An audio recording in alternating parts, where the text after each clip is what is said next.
ஒரு வாட்டி பேரரசர் அக்பர் நீட்டாக ஒரு கோடு அமைச்சரவையில் வரைஞ்சி யாராவது இந்த கோட்டை வந்து சின்னதாக்கி காமிங்க அப்படின்னு சொல்லிட்டு ஒரு சேலஞ்சு விடுத்தார். யார் யாரோ என்னென்னமோ ட்ரை பண்ணாலும் அந்த கோட்டை வந்து சின்னதாக்க முடியல. அப்போ அங்கே வந்த பீர்பால் என்ன பண்ணாருன்னா பக்கத்துலேயே நீட்டாக இன்னொரு பெரிய கோடு வரைஞ்சார்.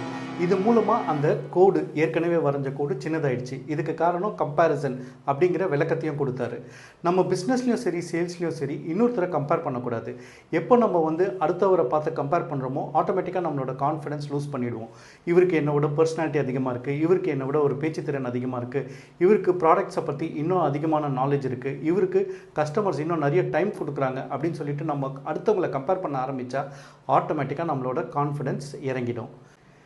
ஜான் சி மேக்ஸ்வெல் அப்படிங்கிற ஆங்கில நூலாசிரியர் த 15 most invaluable lessons for growth அப்படிங்கிற நூலில் என்ன சொல்கிறாருன்னா, எப்போ நீங்கள் ஒருத்தரை கம்பேர் பண்ணுறீங்களோ அதுவே வந்து உங்களோட வளர்ச்சிக்கு ஒரு பெரிய தடைகளாக இருக்கும் அப்படின்னு சொல்கிறாரு. இதுக்கு மாற்று என்ன அப்படின்னு பார்த்தீங்கன்னா, உங்களோட ஸ்ட்ரெங்க்ஸோட ப்ளே பண்ணுறது. உங்கள்கிட்ட இருக்கிற ஒரு 3 மேஜர் ஸ்ட்ரெங்க்ஸ் என்ன அப்படின்றத எழுதி வச்சுக்கிட்டு உங்களோட ஃப்ரெண்ட்ஸ், ஃபேமிலி மெம்பர்ஸ், உங்களோட டெய்லி ஒர்க் பண்ணுறவங்க கிட்ட கேட்டு இதுதான் என்னோட ஸ்ட்ரெங்க்தான்றதை கன்ஃபார்ம் பண்ணிவிட்டு அதில் வந்து நீங்கள் விளையாட ஆரம்பிங்க. You will be much more successful. All the best.